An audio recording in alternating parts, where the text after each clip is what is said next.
નમસ્કાર મિત્રો, જય માતાજી, જય શ્રી રામ। મિત્રો, હિન્દુ ધર્મમાં આપણા સૌના ઘરમાં દર અઠવાડિયાના શનિવારે જેમનું નામ આપણા હોઠ ઉપર આવે છે તેવા બજરંગબલી હનુમાનની પૂજા કરવાથી શુભ ફળ તો મળે જ છે, સાથે સાથે તેમની પૂજા કરવાથી દરેક લોકોની તમામ મનોકામનાઓ પૂર્ણ થાય છે અને આ જ કારણ છે કે તેમના ભક્તો તેમને પ્રસન્ન કરવા માટે અનેક વિશેષ ઉપાયો અજમાવતા હોય છે।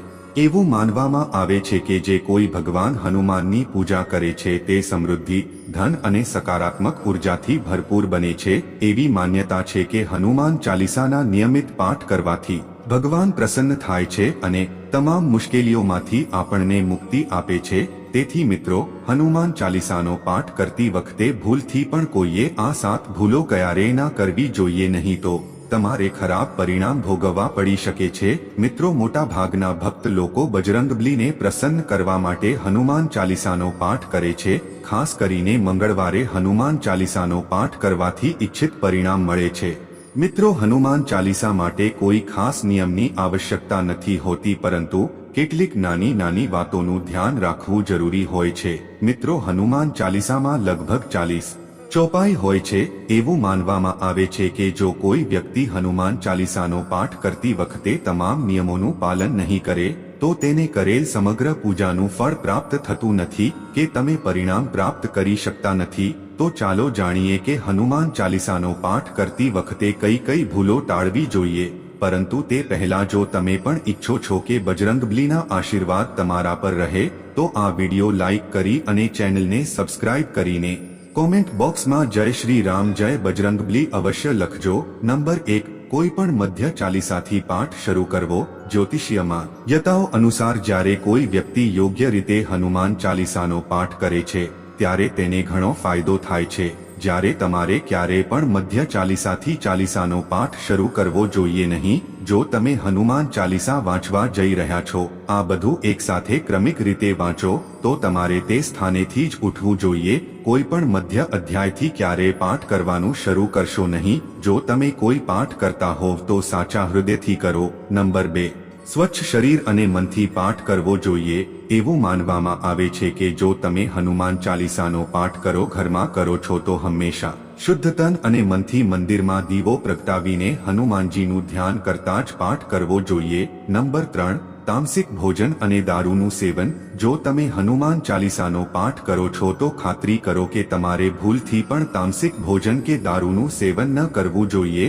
આમ કરવાથી તમે હનુમાનજીના ક્રોધનો શિકાર બની શકો છો। હનુમાનજી બાળ બ્રહ્મચારી છે અને હંમેશા માંસાહારી વસ્તુઓ અને દારૂના સેવનથી દૂર રહેવું જોઈએ, તો જ તમને પૂજાનું ફળ મળશે। નંબર 4, કોઈની સાથે બિનજરૂરી ઝઘડો ન કરો। જો તમે હનુમાન ચાલીસાનો પાઠ કરો છો તો ધ્યાનમાં રાખો કે કોઈ નબળા વ્યક્તિને નુકસાન ક્યારેય ન પહોંચાડવું જોઈએ, કોઈને હેરાન ન કરવા જોઈએ અને કોઈની સાથે બિનજરૂરી ઝઘડો ન કરવો જોઈએ। તમે પણ હનુમાન ચાલીસાનો પાઠ કરો તો ધ્યાનમાં રાખો કે તમારે કોઈનું અપમાન ન કરવું જોઈએ અને કોઈ માટે અપશબ્દોનો ઉપયોગ ન કરવો જોઈએ। જો તમે હનુમાન ચાલીસાનો પાઠ કરો છો તો તમારે ગરીબોને હેરાન ન કરવા જોઈએ, પરંતુ ગરીબોની મદદ કરવી જોઈએ। નંબર 5, તમારા જીવનસાથી સિવાય બીજા સંબંધમાં જોડાવું। જો તમે પરિણીત છો અને હનુમાન ચાલીસાનો પાઠ કરો છો તો તમારે તમારા જીવનસાથી સિવાય અન્ય કોઈની સાથે સંબંધ ન બાંધવો જોઈએ। જે આવું કરે છે તેમને ક્યારેય શુભ પરિણામ પ્રાપ્ત થતું નથી અને પરિણીત પુરુષે બીજી કોઈ સ્ત્રી સાથે સંબંધ ન રાખવો જોઈએ।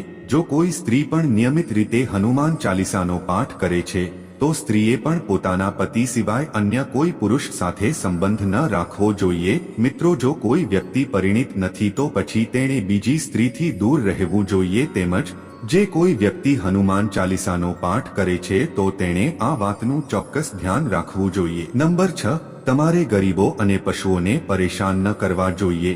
જો તમે ઘરની સમૃદ્ધિ માટે હનુમાન ચાલીસાનો પાઠ કરો છો તો ભૂલથી પણ કોઈ પ્રાણી કે ગરીબને હેરાન ન કરો। આમ કરવાથી પૂજાનું ફળ મળતું નથી અને ઘરમાં દુઃખ રહે છે અને ઘરમાં નકારાત્મક ઉર્જા રહે છે। નંબર 7, કોઈ ગુનો ન કરો અને ખોટું ન બોલો। મિત્રો, હનુમાન ચાલીસાનો પાઠ કરો છો તો તમારે કોઈ પણ પ્રકારનો ગુનો ન કરવો જોઈએ।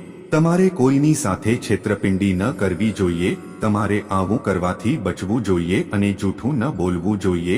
જો તમારા મનમાં કોઈના પ્રત્યે કપટ અને દ્વેષ હશે તો તમને પૂજાનું ફળ ક્યારેય નહીં મળે. નંબર 8 મિત્રો, ક્યારેય હનુમાન ચાલીસા વાંચવામાં ઉતાવળ ન કરો. જ્યારે તમે હનુમાન ચાલીસાનો પાઠ કરો છો ત્યારે તમારે ક્યારેય ઉતાવળ કરવી જોઈએ નહીં અને તેના કોઈ પણ શ્લોકનો ખોટો ઉચ્ચાર કરવો જોઈએ નહીં. તમારે હંમેશા ધીરજપૂર્વક તેનો પાઠ કરવો જોઈએ. નંબર 9 મંગળવાર અને શનિવારે હનુમાનના દર્શન કરો. જે વ્યક્તિ હનુમાન ચાલીસાનો પાઠ કરે છે તેણે મંગળવાર અને શનિવારે હનુમાન મંદિરમાં જવું જોઈએ અને હનુમાનજીના દર્શન કરવા જોઈએ.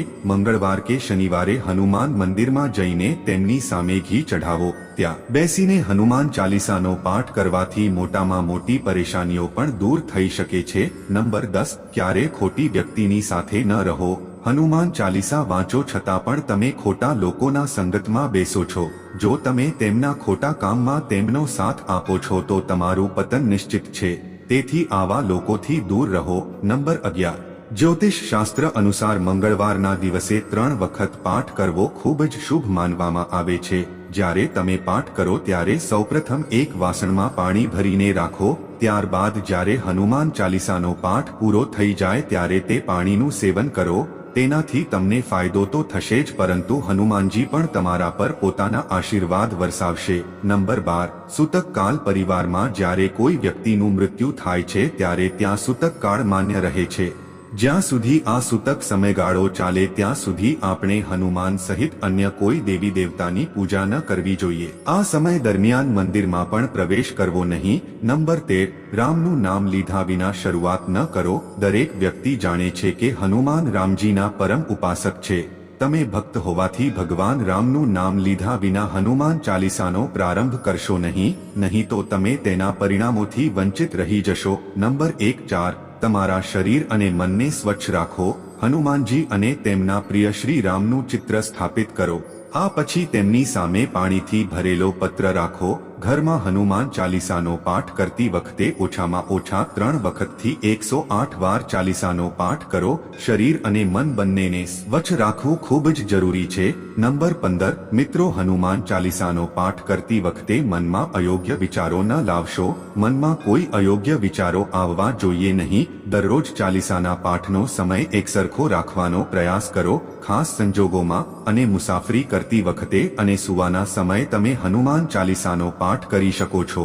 તો મિત્રો, તમે અને તમારા માતા પિતા સ્વસ્થ રહે, અમને તમારો પ્રેમ અને સમર્થન મળતું રહે.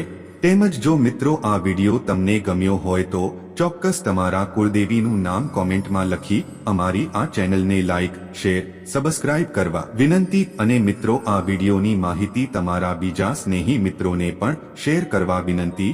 કાલે મળીએ એક નવા વિડીયો સાથે. ત્યાં સુધી આપ સૌને જય માતાજી. હર હર મહાદેવ.